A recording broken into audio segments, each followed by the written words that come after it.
Welcome to the Breathe Easy Podcast, the podcast where we talk about anything and anything really, just because we want to. And if we talk about it, we'll get our opinions out of the way, and hopefully at the end of this podcast, we'll breathe a little bit easier. My name is Jeremy, and today I'm joined by my co-host, David. David, say hi.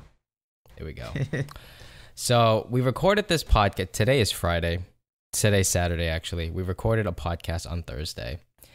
And it was just, we decided to scrap it because it was just total, like, rambling. So we decided not to publish that, and we're doing it again. Yeah. So we didn't want to show how dumb we were. Yes. So now we're going to talk about the exact same things and hopefully cut down on the rambling. And we talked about video games for almost an hour. We're going to try to cut it down to at least 45 minutes. Okay? That's right. So the first thing we're going to dive into that we talked about last time was favorite video games of our childhood. So, David, I know we spoke about this 2 days ago, but why don't you tell the audience and enlighten me for a second time. What was video gaming like in your childhood? Or what was your go-to thing, you know, anything memorable? What was a staple of your childhood? So, up until when I was 10 years old, I didn't have anything. Didn't have a PlayStation, didn't have like a handheld device. You're making me feel really privileged now. You are privileged, you bitch. You don't know how good you had it. Anyway, one day I went to my cousin's house and he had Grand Theft Auto Vice City. And that like changed my whole world of video games. It was so much fun. You just go around killing people, running people over. I didn't even play the story. I just did like a rampage. So, you know, after months of begging, my parents finally got me a PlayStation. And yeah, that was the first game I ever played. Real game. Yeah, my first GTA experience was number 3. And just like you, I said, fuck the story. Let me just kill some people. Yeah. And I would do that for hours and hours and hours. And I kind of took the shortcut route where I didn't want to do any of the fucking story. So I didn't have any of like the good weapons. So this was back when data was not saved on the console itself, like the PS3 and the PS4. Throwback, we used memory cards for PS2s. And at the time, my uncle, who finished, I want to say half of the story mode, already had a big loadout of weapons, and he had the whole map, right? He had the whole map unlocked. And at that point, I just copied over his data onto my memory card, and then I just had a blast from there. Now, a short time later, I don't know why I was subscribed to this, but it's those, I believe it was called Game Informers, where the cheats were in the back were in the back of the book. And at the time, I wasn't computer savvy, so I didn't know I could look up cheats online. I'm like, fuck yeah, I got these cheats. So obviously I would do, for GTA, I'd do, you know, the weapons, the armor, the car, the better handling, which in fact was not better handling at all because I couldn't fucking make a turn without flipping my car. Mm-hmm. And then, you know, just have a fucking rampage. But I had hours and hours on GTA 3, and I don't know what it was about just mindlessly killing people. I don't know how many hours I put into that game, but it was my first experience with GTA and my last experience with GTA. Yeah, I got when I got my PlayStation, it came in a bundle. So it came with Vice City, GTA 3, and Max Payne. Like, once you start off with Vice City, it's hard to go back to GTA 3. Yeah, you should have started off with GTA 3 first. Yeah, I didn't know. I just knew I wanted to play Vice City, so. Yeah.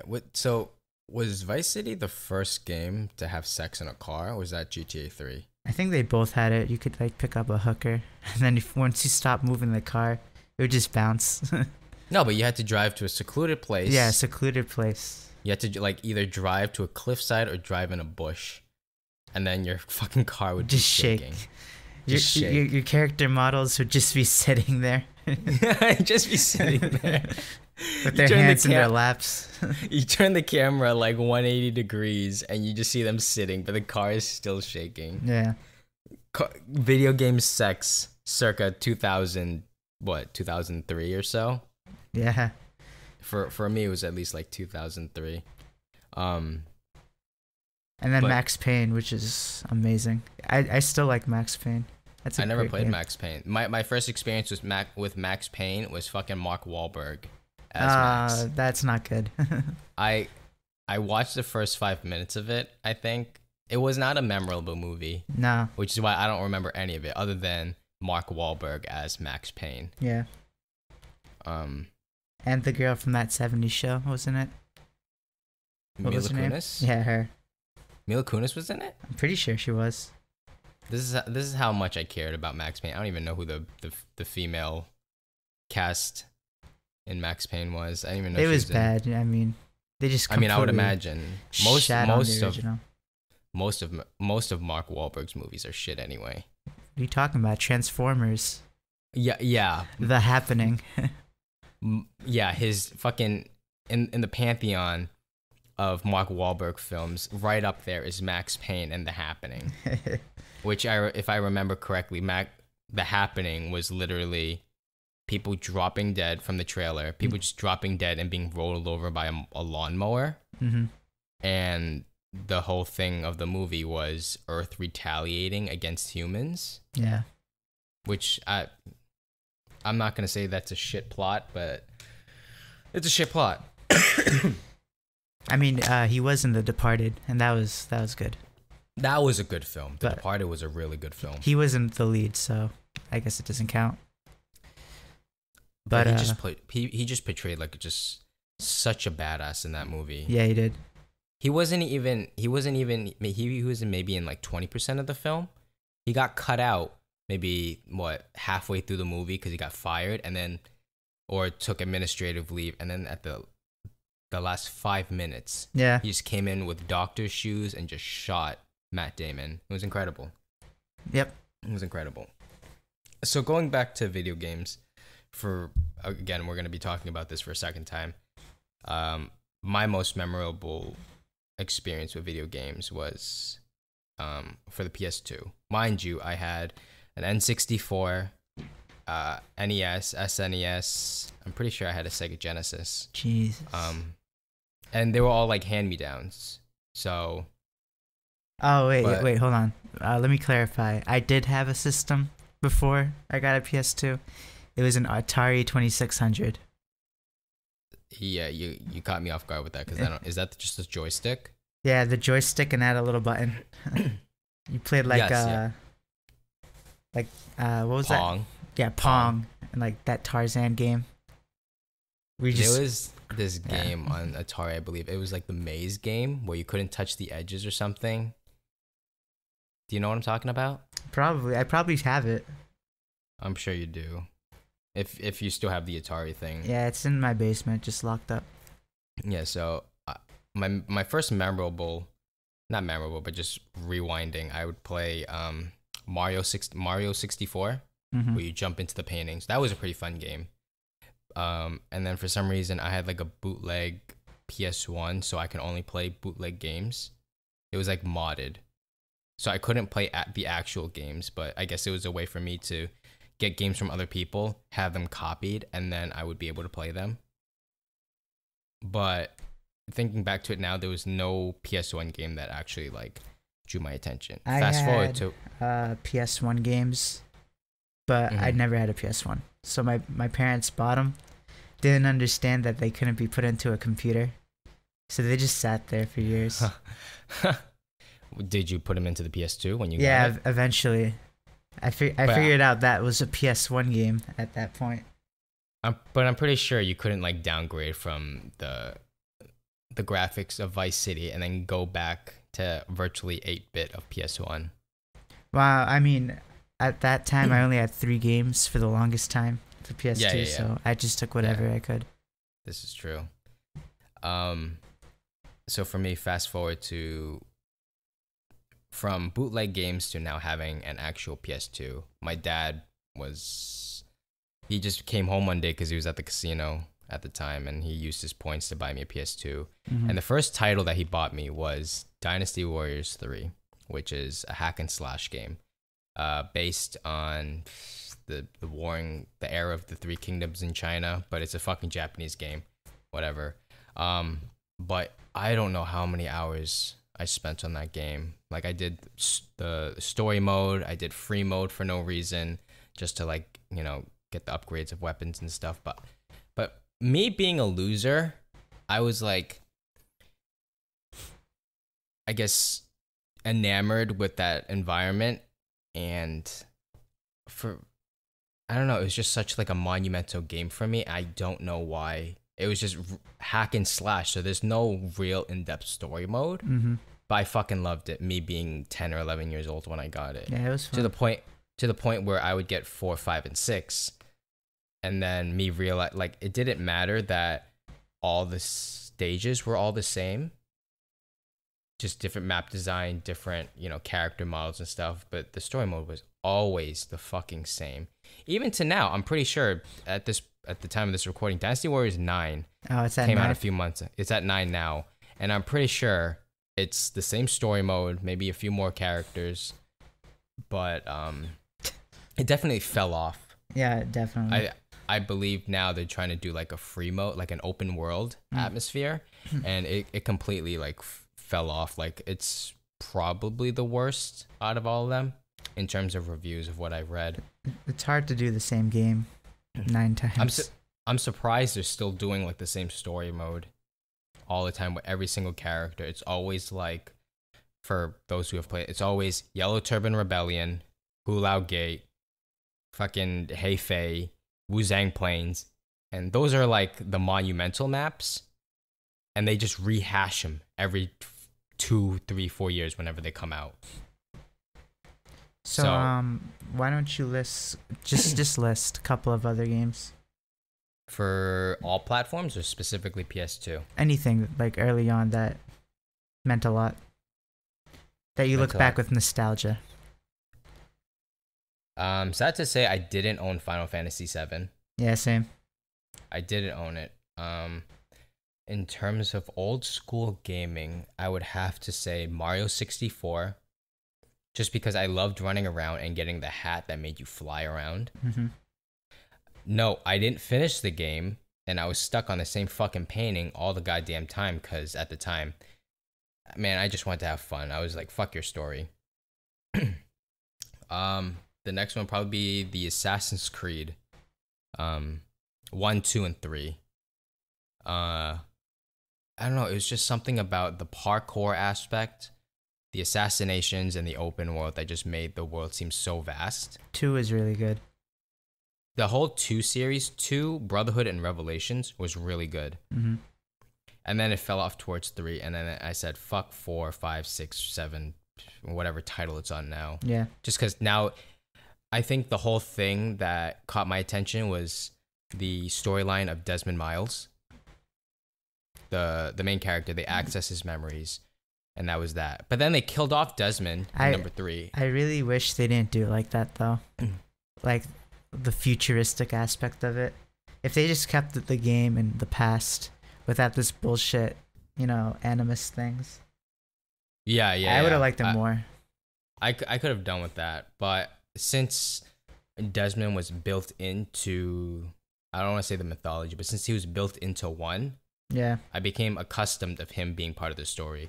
Then when they killed him off, then in number 4, you're not Desmond Miles. You're just some like person who accesses the guy in number 4. You just access his memories and then you relive them. Yeah. And at that point, it's like you feel disconnected from it, because now I want to say the main character, your main point of entry, is now gone.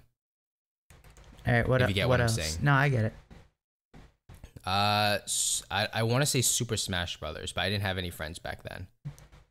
But Super Smash Brothers could be part of it. Mortal Kombat. I was not a fan of Mortal Kombat. Granted, I had it for the, I want to say, Sega Genesis or something, But for me, the fatalities and like the execution of buttons, like the button mashing of it, I could never understand. I even had the fucking gamepad. You know what I'm talking about, the big joystick and the 6 buttons? Yeah, yeah. I had that for, I think, the Genesis. And I just couldn't get into it because at the time I was just so young, I couldn't understand the button mashing of it. Oh, man. Fast forward to now, even now, I can't do like those 2D like side scrolling fight games. Like if I play against my brother, it'll just be like him like down kicking me, so I fall down, and every time I get back up he just spams it and I can't do anything, and I get pissed off and I fucking throw the controller on the other side of the room. Jesus. Yeah, so games like that, Street Fighter, Mortal Kombat, was not to play for me. Or Injustice. Need for Speed. Injustice is fine. Oh, Need for Speed. Hot Pursuit 2. That was I the didn't one. do not. I didn't do. I did Underground 2. You're where always. You could mod the cars and be a racer. I know. You're always late. It got to the point. You have all these consoles, but you're late to the video games. I had Underground 2. I had Underground. And I guess I was spoiled in this way where my uncle bought me the steering wheel and stuff for it. Not that I actually used it. Damn. I mean, dude. I did kind of use it, but I just used the controller default. And then I think Most Wanted came out, and I was expecting it to be like Need for Speed 2, and it totally wasn't. It wasn't. It wasn't. And I think my love for that game just kind of died down because now the game is outdated. I've done all you could do. I think I completed the storyline. I mean, it used to be fun when you were a kid, especially Need for Speed Underground, because Fast and Furious was big. Yes. But now, like, I remember. it was like it's racing sims that are big. Yeah. Forza the whole, like, 7. Forza, yeah. Forza, Gran Turismo. Project Cars. I think I just, after Underground, I just completely left the racing game industry. Mm-hmm. It wasn't fun for me. But I remember, like, when you said when Fast and Furious was out, I bought the Nissan Skyline and I modded it in a way that it looked exactly like Paul Walker's Skyline in Too Fast, Too Furious. It was great. It was great. For the most part, like, for that entire game, I was like driving a fucking Porsche that was like blue. I had no mods on it. It was the most ugliest car. I mean, I was happy with like the Honda or whatever you start off with. I think I started off with a Porsche. It was like a blue hatchback. I just remember I had a talking really about. slow car, and then I was just happy putting the side skirts and like the lights under it. The lights is what made the game for me. Yeah, the lights. the lights. I put that shit on a Hummer. Granted, it wasn't the fastest car. It No. was the slowest car in my garage, but I still loved it because it was a Hummer. Rip Paul Walker, by the way. Rip Paul Walker. It's when did he die? 2014. Yeah. Oh my god. Just like such a staple in our childhood. Now he's like I feel like they should have cut Fast and the Furious right there when he died. Like his last movie should have been the last one, but of course, No, they gotta do it in space. money time. They gotta do it in space. It's gonna be like Armageddon. There's like a meteor, an asteroid coming, and the government's like, who do we got? Who do we have? We have The Rock and Vin Diesel. Let's send them to space. They gotta drive the cars onto the meteor. And then you find out there's like aliens living on there, and they also race, and they do drag racing across the asteroid. One last ride. One last ride. And then they find if this becomes a movie, I want to see Vin Diesel with a nuclear bomb, and he goes out. He goes out like a boss, like Bruce Willis in Armageddon. He just blows himself up with the nuke. If that becomes a movie, we better get some royalties. Residuals. Yeah. Yep. Ideas by Jeremy and David. Now another game that I'm thinking about, I just thought of this. Dragon Ball Z. Oh yeah, Budokai 3. I had Budokai 1, Budokai 2, and Budokai 3. I had 2 and 3.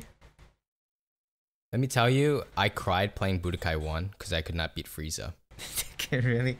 Yeah. I don't know how many times I tried to beat Frieza. And when I finally beat her, it was just like, whatever. beat him. It was like whatever. Yeah. Then fast forward to 2. The fun Kid 2 Buu was fun. was hard in 2. That was the struggle. I can't even remember Budokai 2. I think the thing I remember most was Budokai 3 because they introduced Super Saiyan 4. Yeah. And they gave a little like dick tickle with GT stuff in there. Yeah. Like Omega Shenron and all that stuff, but you could do Super Saiyan 4 fusion. Super Saiyan 4 fusion. You can fucking do like weird fusions between like Yamcha and Tien. Yeah. That was weird. And you can also fuck up the fusions if you press like the wrong button, so you get like the fat Gogeta, the fat Gotenks or whatever. I liked the planet destructions. It was like if you threw a spirit bomb, you'd like go out to the planet and see like a giant explosion. Yeah.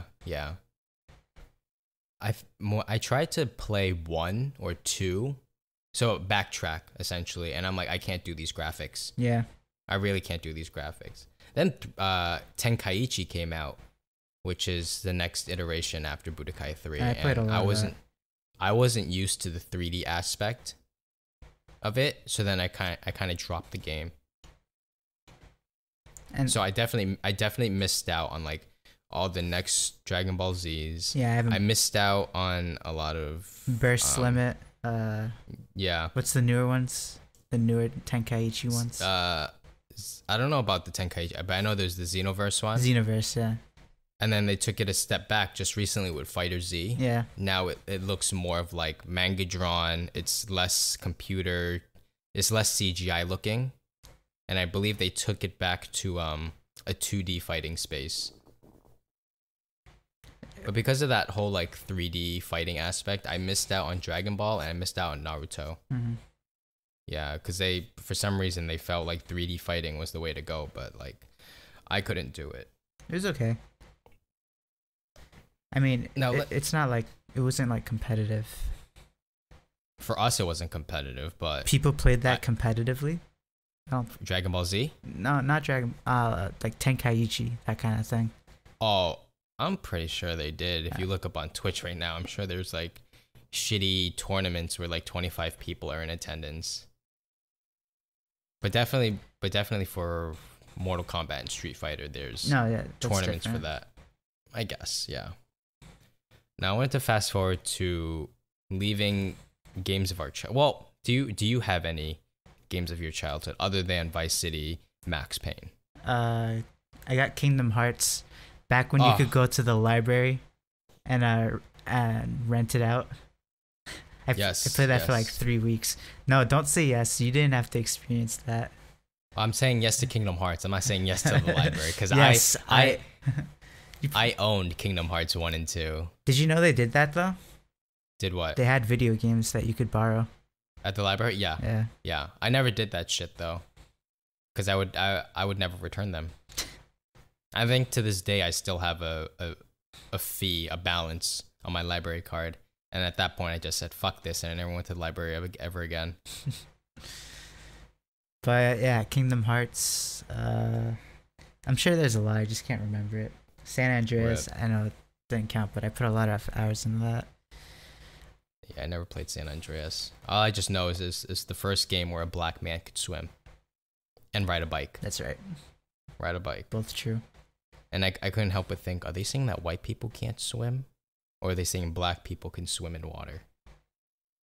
Or did Rockstar just suddenly decide, you know what'd be good? There's a lot of water in our games, but they all drown. Let's implement swimming for the first time in 2006. It's not that hard a concept. I don't know, it took them so long. But yeah. Because maybe they were like, you know what? People aren't interested in swimming. Let's just reset them. Yeah, we have boats, but, you know, God forbid you want to jump out of it, you're just going to die. That's what made the game. It's like what is the floor is lava challenge? Just think of it, if we do a throwback, the floor is water. You instantly drown and you die, so you got to jump onto something. God of War. That was fun. Never played that. I never played Kratos. I games. played 1, 2, and 3. I guess the other ones aren't that important since I don't remember it. Another game that I'm thinking about now that was like memorable was not on console. It was the first iteration of shit. It was like a Lord of the Rings game. It Battle for Middle Earth. I did have Lord of the Rings games though. The original ones. I think I had Two Towers. I had Two Towers and Return of the King. I never had Return of the King, but I played that to completion, I think, my iteration of Two Towers. But then I moved on to PC game because I just received a hand-me-down PC. Mm-hmm. And this was back when I had 56K and you needed a Pentium to play video games. Mind you, now we have i7s and stuff, but back then you could not. You had to have a Pentium, at least a Pentium 3 to play Roller Coaster Tycoon. Pentium was the shit back then. I could not, like, Pentium is like the bane of my existence if I think back to it because I was just so fucking poor and my parents knew nothing of it. So I received this hand-me-down. I think it was finally a Pentium 3 because the longest time I was rocking like a Pentium 1 and I could fucking play like Minesweeper. Mm-hmm. And it was an RTS game. And it essentially you mapped out the entire course of Lord of the Rings 1, 2, and 3, and that was probably the most fun at the time with PC gaming I had. Mm-hmm. And eventually I moved on to MapleStory, which is 8-bit game made by Koreans, and it was the pinnacle of a lot of Asian kids' childhood back from like 2005 to whenever the fuck MapleStory decided to become irrelevant. I never played MapleStory. I didn't even know it was a thing until you brought it up when we first met. MapleStory it took up a lot of time. I would sometimes, this was during school, I would play until like 6 a.m, and then my dad would be like, you gotta fucking go to sleep. Mm-hmm. Wait, you can't go to sleep because you have school in an hour. I'm like, oh shit. I mean, I feel like that's like the copycat version of RuneScape. We just level up your skills and. It was. I don't want to. I'm gonna say this right now. I don't know what it is. Still. MapleStory. Yeah. It's essentially a grind-intensive game with items, and that's it. That's all it is. You fight monsters for fucking 5 hours, and you get 5% of your XP meter up, and hope to God that you get some drops that's relevant to your class. Mm-hmm. There was no crafting. Like there was in RuneScape, I believe, crafting. I don't know what other stuff was essential to RuneScape, but it was. You had scrolls. You had a free market, the aftermarket that bumps up the prices for everything. Item drops, monster killing, party quests, and that was it. Was the free market like a working economy? Just like a bunch of people just going and trying to sell their shit or trade. Yeah. Exactly. So you'd have 20 different channels in a single server to disperse everybody who was playing in that one specific server. Yeah. But channel 1 was the channel to go to the free market because you'd have people jumping up and down and spamming like S less than symbol, this weapon, followed by like just spamming the ads and just jumping up and down. And now I think they've done away with it. I don't know why, which is why I think people stop playing MapleStory, because just in terms of video games in general, I think if you change something that's people love so much about the game, they'll leave it. That's what happened with RuneScape. They had 2 worlds, World 1 and 2, was just for trading. Mm-hmm. And then they put in this grand exchange system where you didn't just stand around typing things anymore. You just put your item into it and say you're selling it for this much, and then it would match it with someone else's. But then it would limit how much you could trade. You couldn't just give people money anymore. That sucks. Yeah, that was the downfall. My experience with MapleStory is that you had to have hours and hours and hours of grinding before you can get, to level from fucking 54 to 55. but like within the last 8 years or so, they hashed out like a new patch that made leveling up so much easier, and they essentially did away with a lot of features, and I think that's what turned a lot of people off to MapleStory, and that's why I left MapleStory. And I don't even know what the fuck I played after that. Call of Duty 2, Modern Warfare 2 was like the best Call of Duty game I've probably ever played, minus best Modern Warfare multiplayer. 1. Best multiplayer, yes.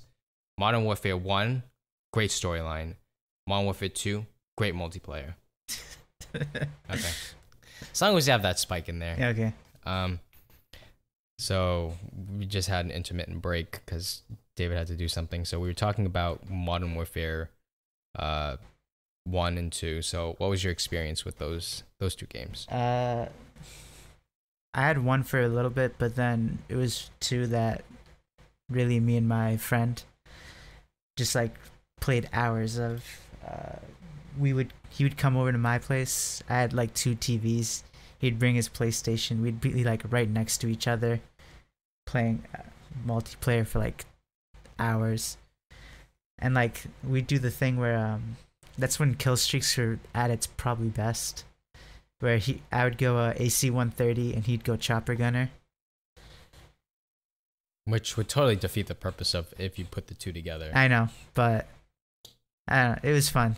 We called it DP, the double penetration.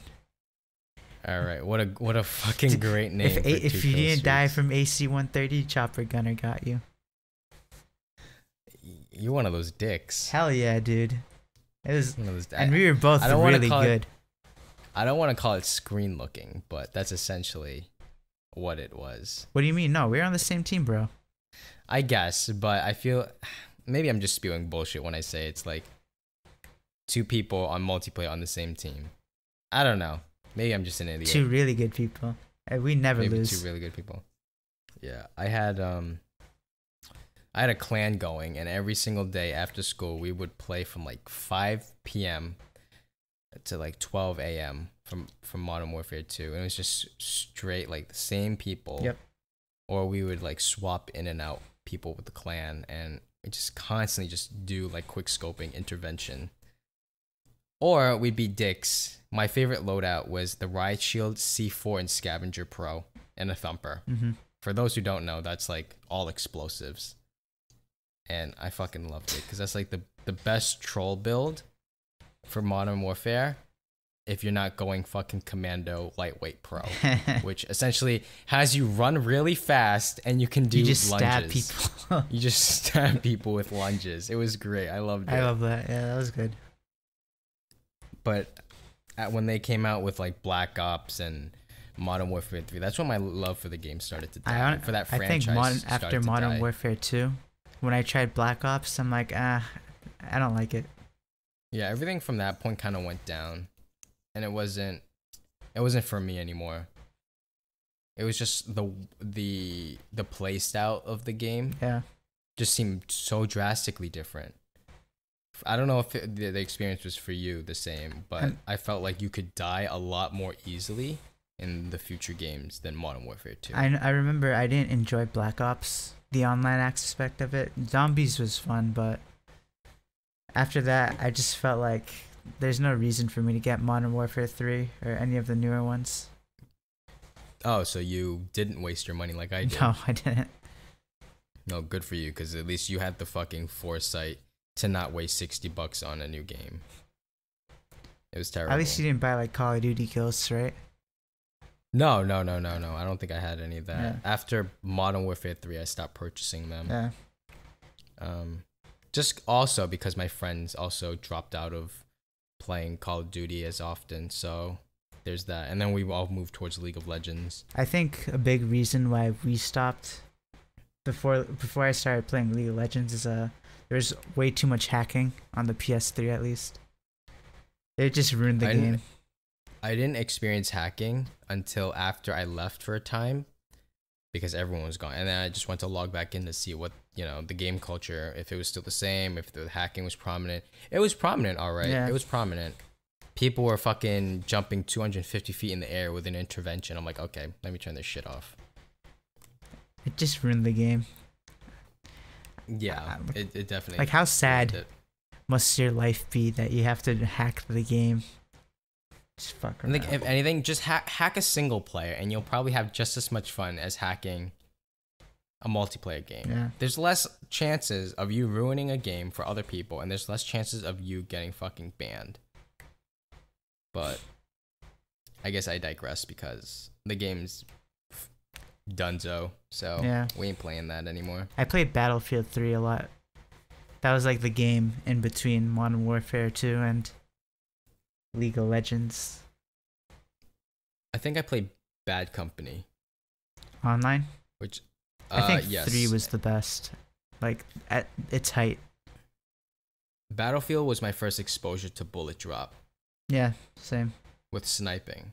You can like tag people, and then you can see like the arrow above their head, and then you can go for the long range kill. But you had to account for fucking bullet drop, and I'm like, what is this game? Fuck this game? And then then everyone started incorporating bullet drop, Fortnite, PUBG, because fuck Call of Duty, we want realism.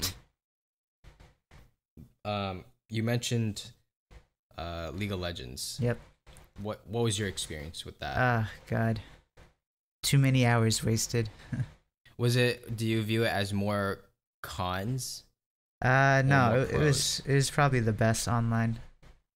Maybe as good as RuneScape was. It didn't have that addicting quality that RuneScape had, but if you were playing with friends, like, you could legit play for hours. Like maybe 10 or 12. Mind you, in college we played League of Legends from like 5 p.m. to maybe 2 a.m. every single day. We just see each other the next day and just rage at each other of who fucking threw that last game for us. And you're the one who got me hooked. Yes. I yes. resisted. I knew I didn't want to play it, but you kept pushing.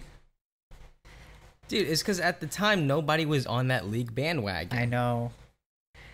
The way you talked about it, you were like so enthusiastic about it, and because I'm a dick, I had to be like, nah, I can't give Jeremy the satisfaction. The satisfaction of like, it wasn't even like, in the back of your mind, you're like, this seems like a really good game, but because this little fucking kid is asking me to play, I can't do it. No, I can't do it. The ego. I can't give him the satisfaction. I can't satisfy that glimmer in his eye. I gotta make him puppy. Yeah, I gotta make him die a bit. Those puppy dog eyes. I want to see them, and then I'll say yes. Slow down there. Fuck you. Your puppy dog eyes. Get the hell out of here. Get the ugliest eyes I've ever seen. Wow. Are you saying is it because I'm Asian? you being a racist? Maybe. Hello? I'm just kidding. No, you're not. Alright, so what were you saying? For me, because I was asking you, was because I had no friends who played League of Legends at the time. I had stopped playing League of Legends because at the time, I think I first got onto it. For all you League people, that when Anivia first came out, and that was I want to say 2014 or 2012 or something like that. Then League had a resurgence of like all these new fucking people wanting to play. Oh, have you heard of League of Legends? I'm like, I think I played this game before, and then I did. I'm like, oh, okay, time to go back in. I already have login and everything, and that's when I started asking David to play and found out other people in our college played. So we played, and that was our like team. Yeah, and then some of our other friends came in. A lot of came and went. Mind you, we only had like a slot for 5 because it's a 5v5 game. Yeah. So we had to like swap people out, or we had to say fuck you, play tomorrow, or all that other stuff. But that game definitely provided us hours and hours of teamwork because there's no voice comms. And you rely on your teammates. For people who don't play heavily. If one player is not doing well, it's just hard to carry that other person, and it could bring the whole team down.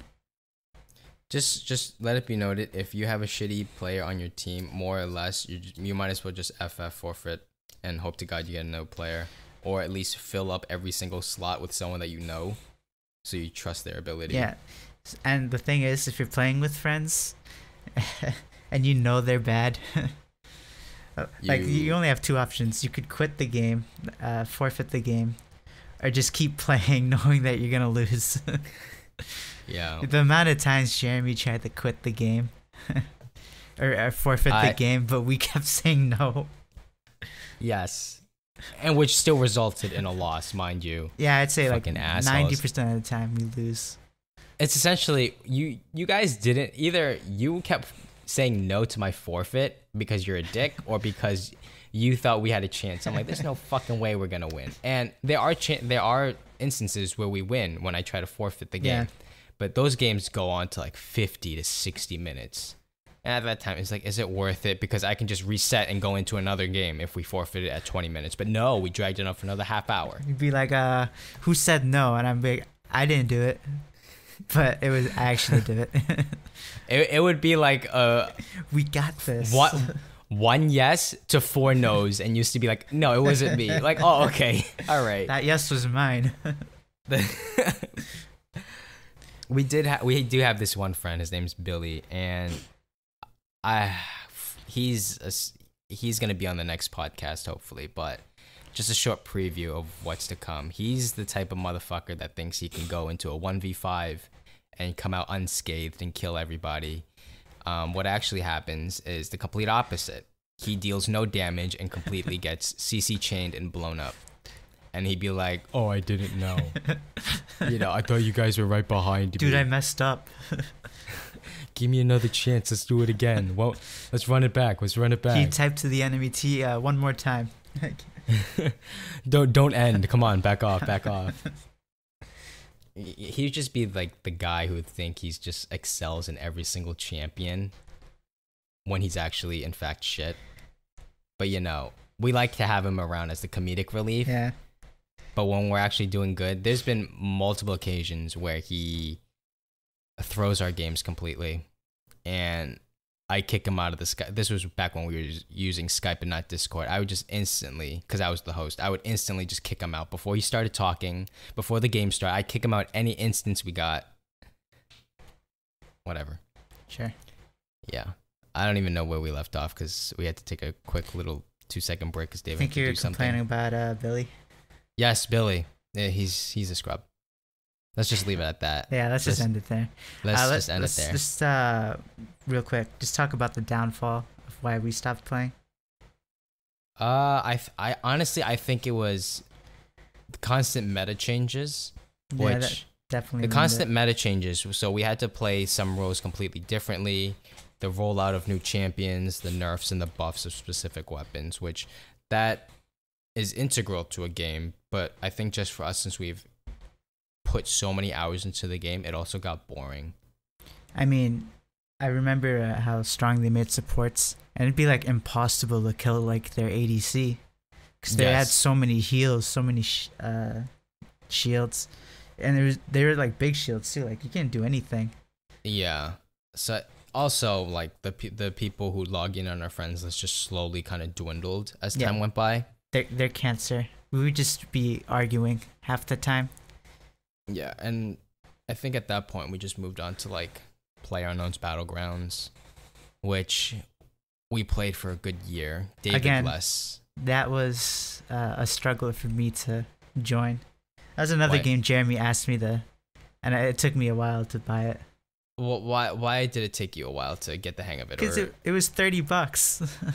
Oh, so I didn't want to pay for cheap. That. I mean, but it's a good thing that I did because it was really fun. Yeah, it's fun, but now it's like nobody plays PUBG anymore because the world went into Fortnite. I think if you were a hardcore PUBG fan and you still love the game, good for you. But I think a lot of people fell off with the constant glitches of the game. Yeah, the fact that it takes them forever to release new content. Yeah, it's been a year or more or less. It's been a year since PUBG came out, or at least since I started playing. And there's just still so many bugs with the game. For some reason, they quickly pumped it out to Xbox, which God knows why they did. Money. Probably money. And I'm pretty sure Xbox still has glitches and shit too, because now they're dealing with it on 2 platforms instead of just one, with all the glitching and stuff. I think their ideology was more like, their mindset was, let's pump out more content, and maybe they'll forget about the glitches and stuff. But yeah, I think we had some good times on there. It was a good game that you could like really troll with. Yes. We'd do some stupid shit like Mad Max, where we'd all get cars and try to run people over. It was a great game for trolling. You can't do that in Fortnite because there's no vehicles. The one instance of PUBG that pops into my head is me sitting in the back of a Jeep hiding, and then when someone else in a UAZ, and because at the time it was third person mode, if I'm running up to the car, you can't see anyone else who could potentially be in the car. So I stayed in the car and someone else got in, and then I just panned him. I just swung my pan over the back of his head and I killed him. It was the greatest time of PUBG I've ever had. I could have 200 wins on PUBG, but still that one instance of me just panning someone in the back of the head waiting, because I spent like 10-15 minutes in that car waiting for someone, and it paid off. And we were all watching. I loved it. He was the last man standing. I loved it so much. It was great. I feel like if I could go back, to PUBG now and still have the same enjoyment. Yeah. But I guess now the world is moving on to Fortnite, which God knows why. I mean, I'm playing it now, but it's taking me a while to get comfortable to play the game and to even like the game. I haven't really been playing anything. Why don't you play Fortnite with us? Because no one invites me, for one. Well, okay. After this podcast, let's play Fortnite. I can't do today, but because I have to hit the gym and then go to work. Oh, rip. But I could do any other day. All right. Wait, what was I saying? Man, I don't even know. You want to move on to the next topic? Yeah, we can just move on. I was just gonna say I only play Minesweeper. Well, I listen to podcasts like Bobby Lee's podcast, which is hilarious.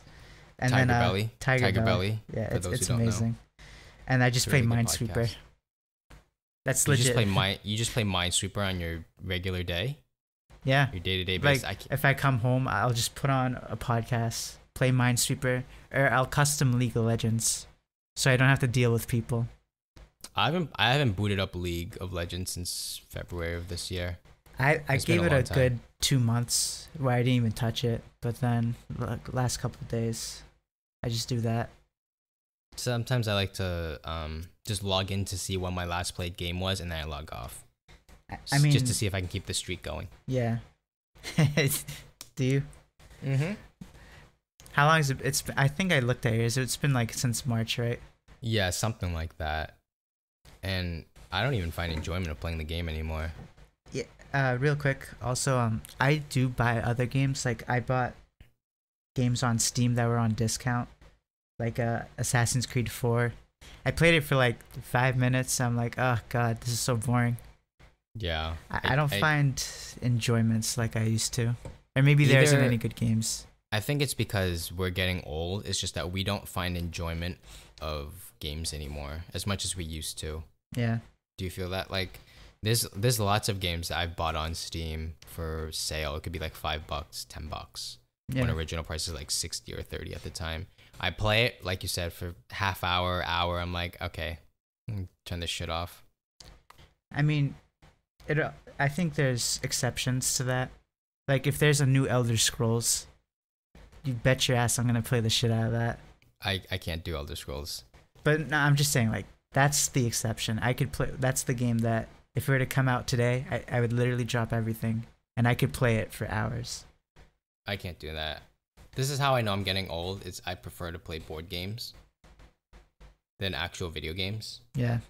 So I much prefer to play Catan over some fucking shitty Steam sale game that I bought just because it has more enjoyment. You have actual like human interaction and all that stuff. No, I agree. Like, that's why I play Minesweeper. It's just like a simple game. And like you can play like short periods of time. sometimes simplicity is better than all this fucking open world quest. You can have all the animal skins if if you collect all the animal skins, you can get unlimited health. It's like all that shit. Yeah. Is great and all, but give me fucking. But we've done it all. Of cards. Give me a deck of cards and I'll play 13, which for those who don't know is like fucking Vietnamese poker or whatever the fuck. You'll play 13 by yourself. I can't do that. But you know what I mean. It's just like simple games. Simple games I prefer over these. Now you're telling me that I can fly in, fucking Batman? Like, no, just give me Catan and I'll be good. Yeah. Next topic? Yeah, sure. You know what? We can just talk briefly about, I guess, cultural appropriation. I guess, with the whole, for those who don't know, cultural appropriation, the most, I guess, best use of that word is whitewashing, having white people play Asians, or essentially taking roles that are meant for people of color and portraying them as white people in the actual film or stuff. Quick disclaimer. As a white guy, I wouldn't say I'm not sensitive or insensitive to this subject, but for the most part, there is part of me that's like, I don't care. Oh, me neither. But ever since I went to UMass Boston, and I met all these Asian people, I became more aware of my ignorance, I would say, when it comes to subjects like this. I would say the same as well, but just because I'm aware of it doesn't mean I care more about it. Yeah. The only time I don't care more, but like, you know what I'm saying? Like, I get it. I see where people are coming from. Yes. Like, for me, cultural appropriation, I really don't care about it. If you take Ghost in the Shell, who was played by Scarlett Johansson, or if you take the Ancient One in Doctor Strange and they replace a Tibetan man with Tilda Swinton, a white woman, I don't give a shit about that. As long as you tell the story, it's fine. The only problem I had with whitewashing in one specific instance was The Last Airbender, where everyone was fucking white. Yeah, that was annoying. It was terrible. Fuck M. Night Shyamalan. Okay, Avatar it's literally based in like, it's drawn kind of anime style. It's like in the Asian universe. Yeah, like Fire Nation is Japan. Yeah, Fire Nation is Japan. They made them Indians, but like, yeah, I didn't understand that part. I believe the Water Tribe could be like Eskimos. Eskimos. Let's call it for what Eskimos. Earth Kingdom, I want to say is like kind of like Chinese people. Yeah, I was gonna say China. And then Airbenders are Tibetans, because they kind of live in the mountain, Tibet, Nepal, or whatever. I don't want to sound ignorant or whatever, but like that's what I would assign them, right? Tibetan, Nepal. But everyone in that film was fucking white. I know. Minus the Indian people. Yeah. And they changed the pronunciation of fucking Ong. Fuck M. Night. We had a reason for that. You wanted to sound more authentic. If you want to be more authentic, fucking, why is everyone white? Cast the right people. Yeah. Please. He killed the series. It's terrible. Like the film. Like, they can't do another film. Oh, definitely not. And also, just an aside, the plot of that film was so bad. Ugh. They squeezed the first 3 or 4 episodes into the first 5 minutes. Did you watch that film? I watched parts of it, and then I realized how bad it was. I just had to give it up.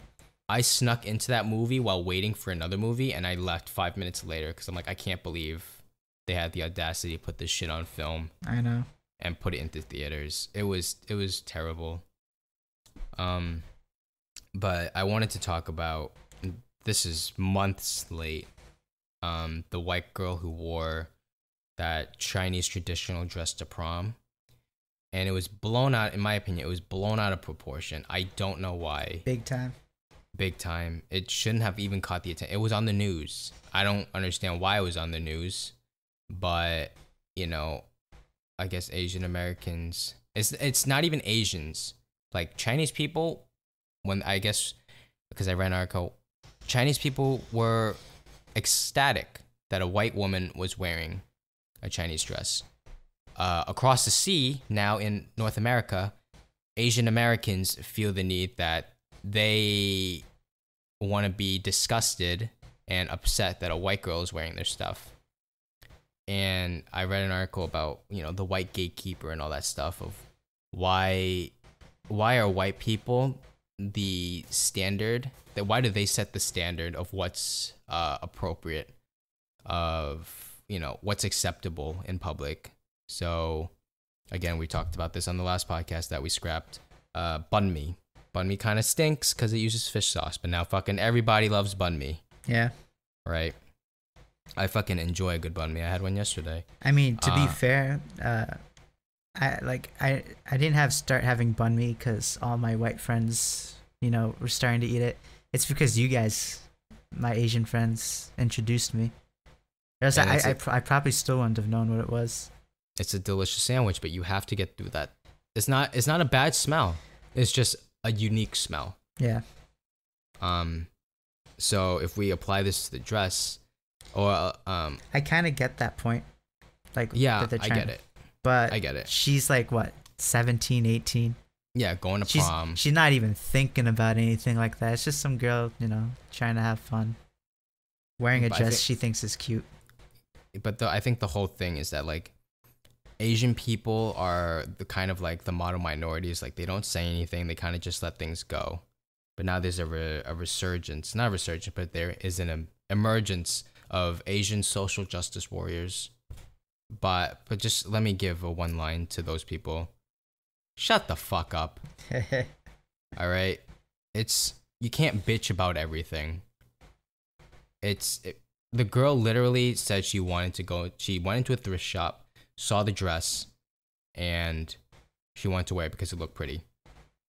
Yeah. And their whole backup thing was, why does she get to wear one and she's in a picture with all these other people putting their hands together, bowing? Mind you, it was a fucking Vape Nation thing. Yeah, the VN. Yeah, fucking shout out to Vape Nation. And Papa Bless. But they were just like taking it out of context, and I'm kind of butchering the article now, but it's like Asian Americans feel like they can't wear something out in public without them being questioned or looked at, or what have you, like having that sense of like insecurity. Mm-hmm. While white people can freely put on whatever they want and not be questioned about it because they're the quote unquote like trendsetters, they're the white gatekeepers. And my message to the Asian people are, why the fuck do you care? Yeah. Why do you care what other people think about you? Be upset about something that matters. like she's not being disrespectful. She wasn't. She liked the dress and she wore it. Like, I understand that it's like a traditional thing and for Asians, and you wear it to like special ceremonies and stuff like that. I get that. And that's the ignorance of her, but that's not the message. That's not why people are being upset. According to the article that I read, it was that Asian people feel like they can't wear their own cultural stuff without being questioned. Meanwhile, an outsider's wearing their stuff and it's okay. Yeah, I don't know any Asian that really would actually get upset by that. Me neither. I want to know where all these Asian people reside. One person who got mad, but... Oh, who got mad? Daphne. Oh, yeah. She did get mad. I can't remember why, but she did get mad. I can't either. And like, I can't convince those people not to be mad, but I can tell them it's like, why is this something to get upset about? There's other things to get upset about that's more drastic than a girl wearing a fucking dress to prom. And there's this blurred line now with social justice warriors where they think they can bitch about anything that they see as unjust. And it's like, dude, just take a chill pill. Take a chill pill. It might as well be a case of cultural appropriation. Yeah. But meanwhile, fucking other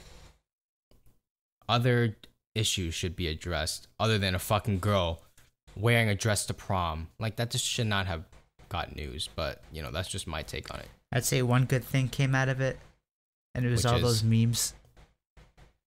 What were the memes? It's like, I don't.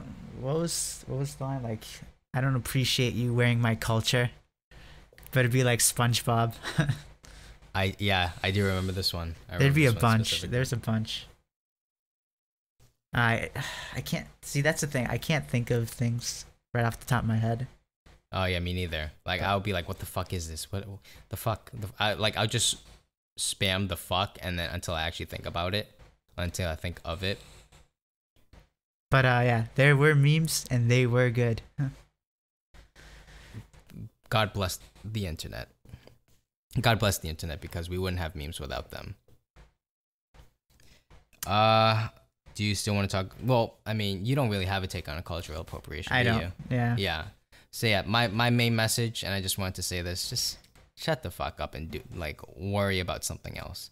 You know, a kitten could be drowning right next to you, but you'd still be blowing up over this fucking white girl wearing a dress or whatever new thing comes up in the following months.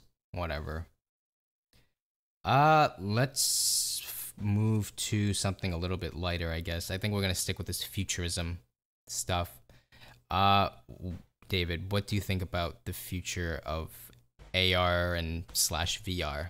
For those who don't know, augmented reality and virtual reality. Or do you even have what do you predict? The future? I think Yes. I seen like a video of where like engineers use AR or VR, one of the two, to like assemble things, you know, like if they're working on like some kind of machine, they can see all the parts and like put it together in VR and just like design things in a virtual room of like a rough like blueprint of whatever they're trying to build. And that was pretty cool. For those who don't know the difference between augmented reality and virtual reality, augmented reality is Pokemon Go, Google Glass. It's essentially anything that enhances. We still have our 5 senses, but it enhances our experience with our senses. So you could have a Pokemon appear right in front of you, you know, whether it be through your phone, Google Glass. You could have the weather in your heads-up display if you have one, that kind of stuff. It just enhances your perception with still your senses intact. Now we shift over to VR. VR for the right now with Oculus and the Vive, it takes away your sight and applies something else. You're quote unquote in a different world, and it essentially takes away your hearing as well if you have the headphones on. So you're in a different world, I want to say. And that's mainly the difference. I want to say, like, one changes your reality, and the other one kind of like enhances it with special features. Pokemon coming up out of the ground, and you know, weather, and if you're on a motorcycle and you have some kind of augmented reality device, it might give you your speed. Like, that was just an instance, but do you think we're going to ever experience like a Sword Art full dive esque world with VR? Like how it connects to your nerves and shit. Exactly. How you can just sit in your bed, it connects to your brain, and then you can live in an online world. God, I hope not. Why's that? That's scary, dude. I don't want anything connecting to my nervous system. Well, it's not your nervous system. It's not like fucking Doc Ock where some things like pins are attaching to your spine. It's just, I don't want to say nervous. It's just connecting to your brain. Yeah. You want something like that? You want a device that can connect to your brain? Yeah. Think about what corporations can do with that kind of technology. See, it's like, oh, you're playing a great game, but then they're like stealing all your memories and shit. You know what? I don't even give a shit. If you give me a Sword Art-esque world where you can just lie in bed and fucking kill monsters. And you know what? Let me add if you die in the game, you die in real life. Sign me the fuck up. Fuck responsibility and all that stuff. Let me kill some stuff. Let me kill some monsters. I'll be fine. If I could do that for the rest of my life, I'd be fine. You gotta eat still. You eat in real life. No, you eat in the virtual world and hope to God the person on the other end, on the reality side, is wiping your ass and, Yeah. hook you up to a catheter and feeding you through a tube. You better hope that shit's happening. Ugh, God. Sign a disclaimer to all your family members. Just admit me to the hospital as I play this game. I'm not leaving. That's too much. If it was like Ready Player One, I think that would be okay. I saw Ready Player One, and I just thought it was weird that everyone had this heads up, this like essentially it's VR, right? But you need to have like a treadmill, and stabilizers. Yep. And we kind of have that now with like that it's a slippery floor, I believe. You have to wear socks. Yeah. You wear a stabilizer. You got like a little donut thing around your waist.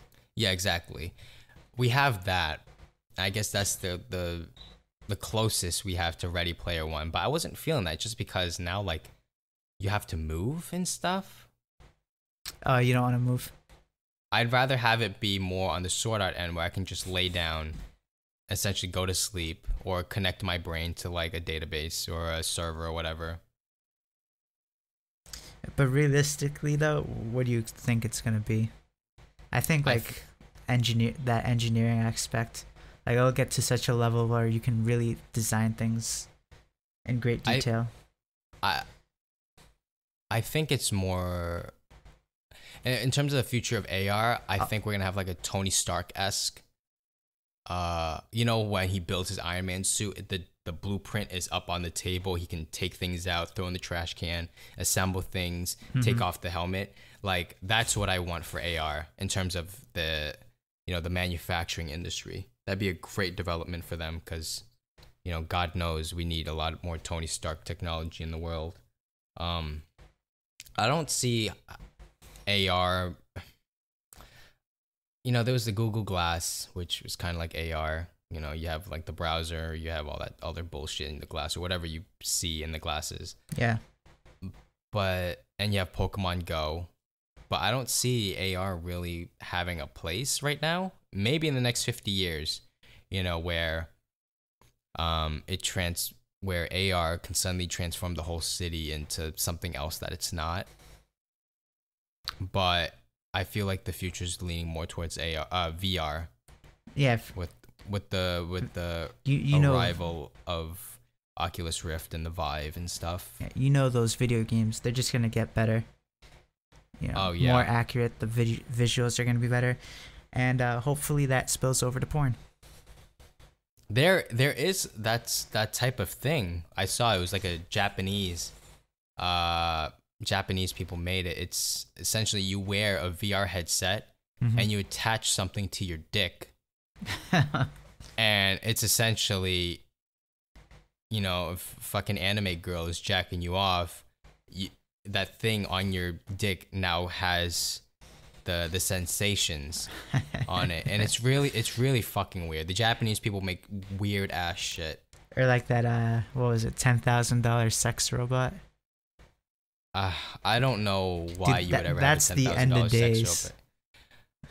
I don't know why you would have a $10,000 sex robot, and that's why the Japanese people are not having sex, because now they're making these alternatives to why have social interaction when you can have a real doll at home that fucks you and loves you, Dude, that's great. That's an epidemic. Dude, that's the solution to our overpopulation problem. Yeah, and no Infinity Gauntlet. But when would we learn to give it up when now we're suddenly underpopulated? I don't know. unless for some reason all the Japanese people, because they're ages ahead of us, they decide to fly off into space and leave Earth and leaving no Japanese people behind. I mean, if you combine that with like increasing AI, you'd probably have a girlfriend better than any real girlfriend that you could ever get. Next thing you know, if we go down that path, there'd be no females left. Nah, that'd be females left. It'll be like Rick and Morty. Oh, they just take the semen from that robot and take it to the women. Now I'm imagining like nobody having sex at all, human on human contact because everyone's just banging their AI at home. Husband and wife could just be in separate rooms banging their own separate AI.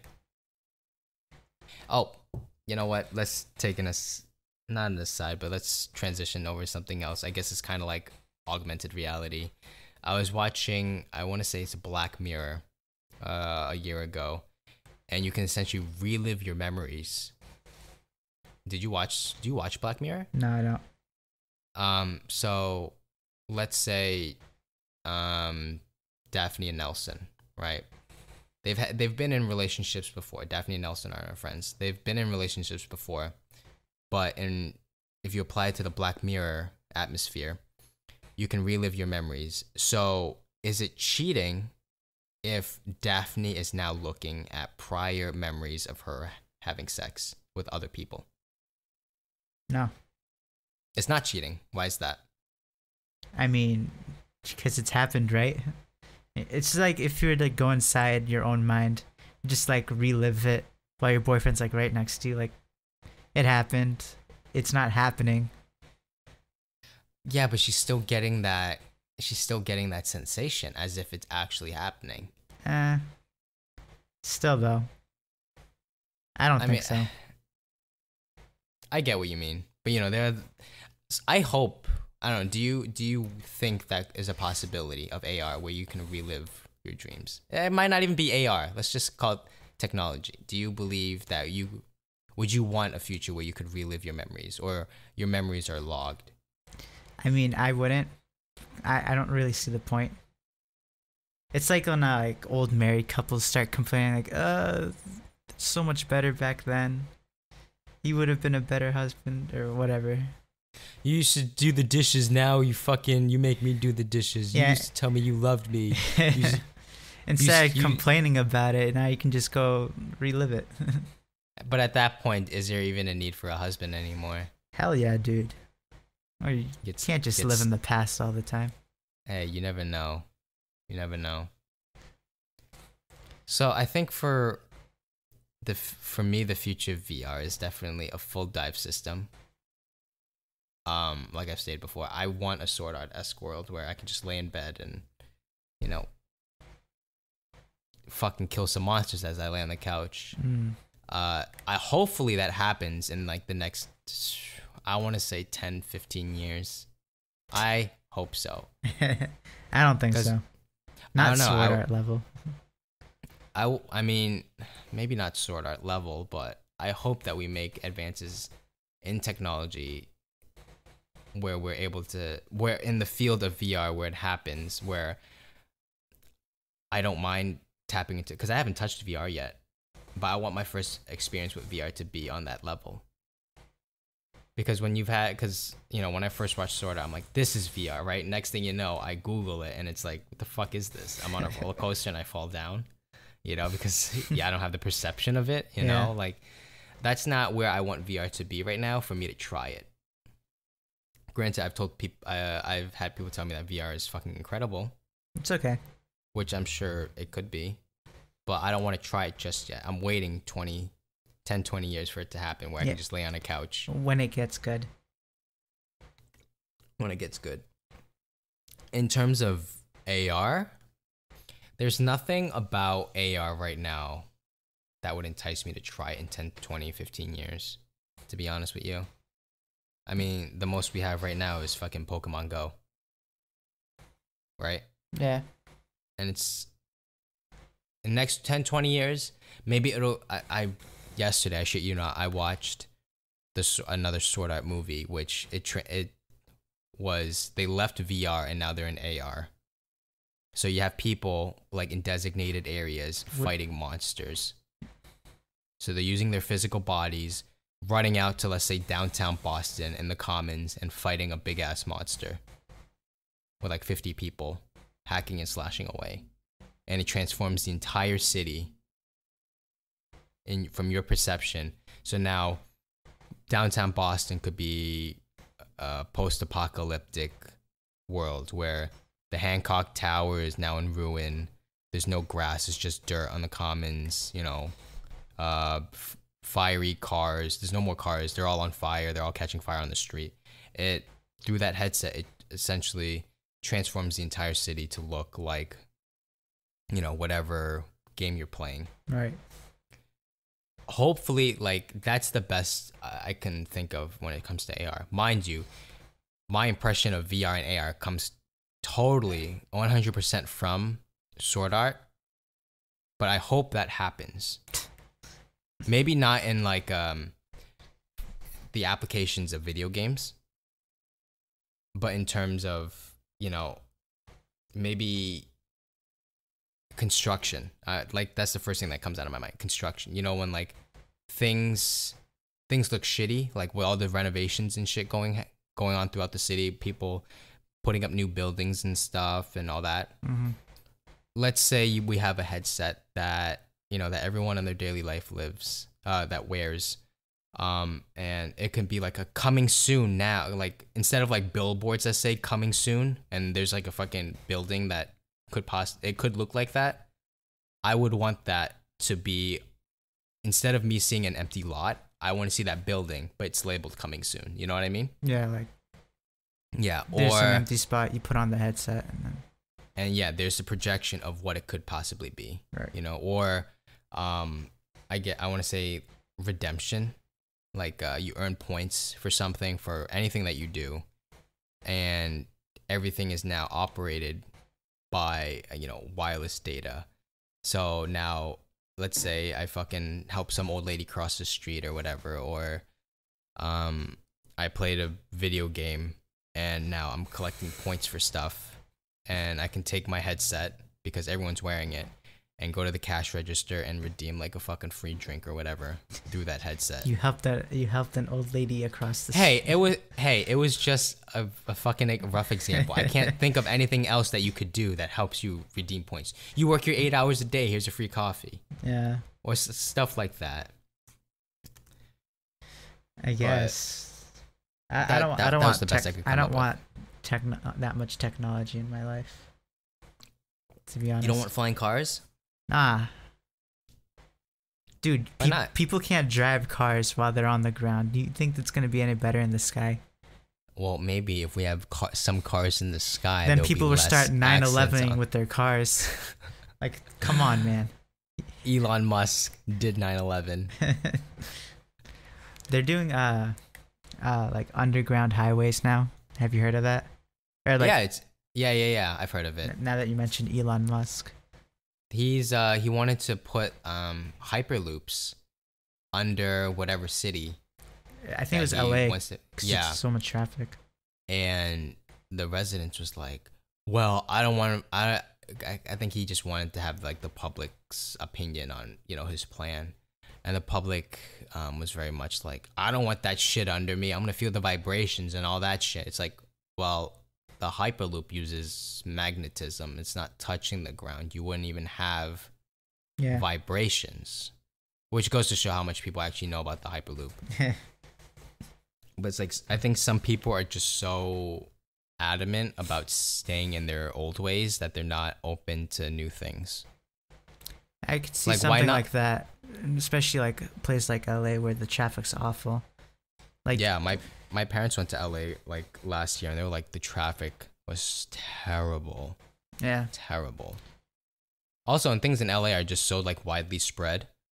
It could like take me 45 minutes to, get from point A to point B, and which couldn't be applied to anywhere, but like still remain within, let's say, LA, but traffic is so bad it just takes you so much longer because you're on the highway. With the help of the hyperloop, I mean, take off half the population and put them underground. Why not?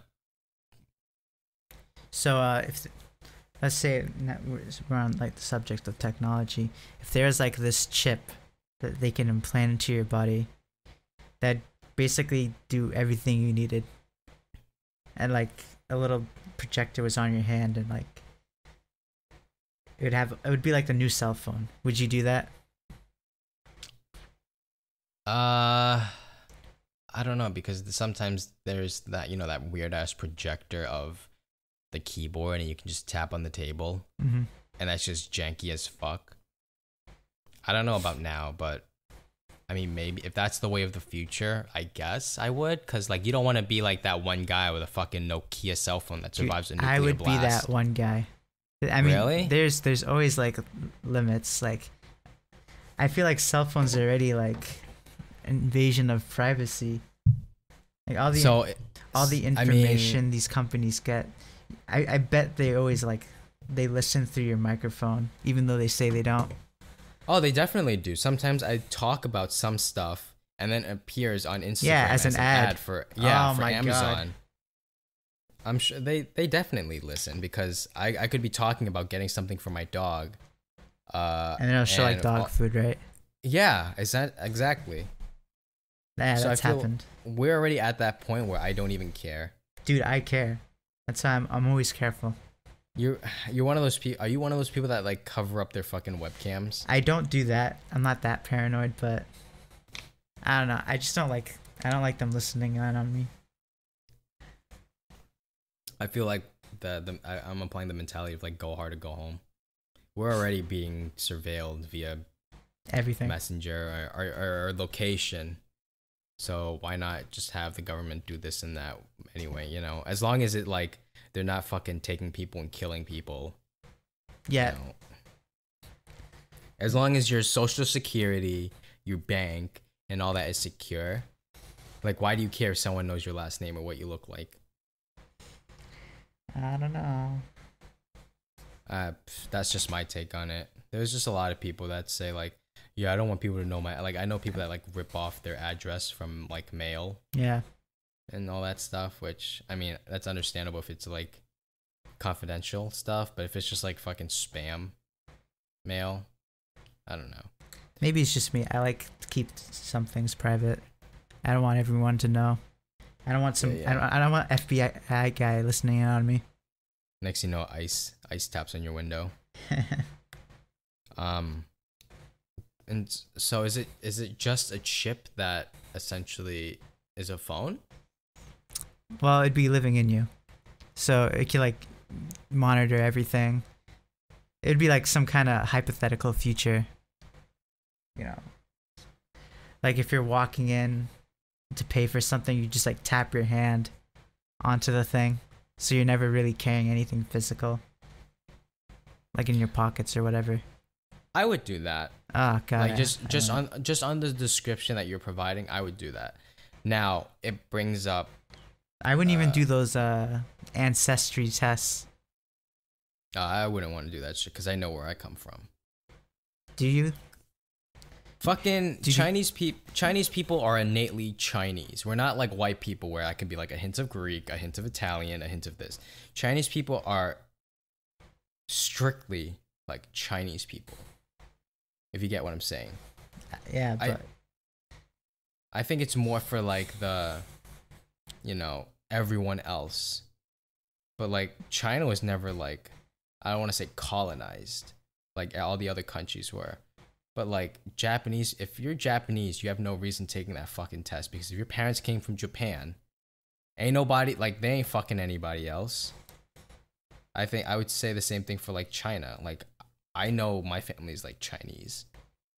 My grandfather was Chinese, and you're gonna tell me magically that my grandfather's fucking parents were, you know, now half Italian, and you know, there's that one Italian guy that slipped through, and now he's in my family, and I'm now like, you know, a 10th Italian. Like I don't think that's gonna happen to me. You never know, dude. It's not gonna come back 100% Chinese. Maybe. You think so? You know what? I might have like that one hint of like fucking Eskimo from like 36 generations back, but like I guess it brings up the thing of like cultural identity versus biological identity, which I guess it'd be fun to know that I'm like 1% fucking Anglo-Saxon white or whatever, but I don't think that's gonna happen. I knew I was white. I'm pretty sure like 100% I'm like pretty much Chinese. Maybe a deviation of like fucking I don't fucking know. What other country is surrounding China? Maybe something of that, but I'm pretty sure like Chinese people had because Chinese people fucking hate other races, and they even hate Chinese people. If they hate Chinese people, I'm pretty sure they would hate other people outside of China more. So to think that they would fuck anyone, like, this is back then too, you know, because my grandfather's been here and my great grandmother's been here since like 1910. So I know the family history up until that point. I doubt they'd be fucking anyone else that's not Chinese before 1900s. Well, yeah. But who knows? I don't know.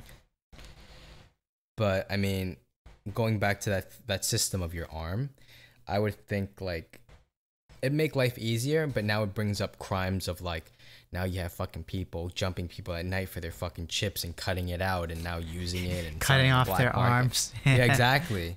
He's selling it on the black market, or pros like that bring them lots more cons, I would think. But I'd have no problem with it. It's like cell phones, where like it's a great tool, but for some reason there's like articles of them causing cancer and giving away information. Like, there's just so many fucking cons that bullshit people make up. I mean, as a sign that we shouldn't be going this way. I don't put like anything important on my cell phone either, for that reason.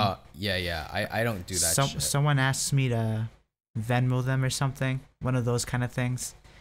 But I'm like, I'm not putting my credit card or whatever, that information to that app. Oh yeah, I mean I use Venmo whenever I have to, but I guess it's person by person basis. Like I'm not 100% trusting of the system, but I'll trust it to a degree. So I'll put my credit card information on there, because you could always dispute the credit card with the credit card with the bank. Mm-hmm. So there are safeguards, but if I'm completely like putting myself out there, I wouldn't do it. But yeah, anyway.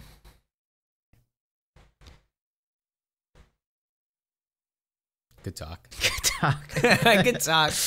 Good talk. I'm kind of wiped out right now.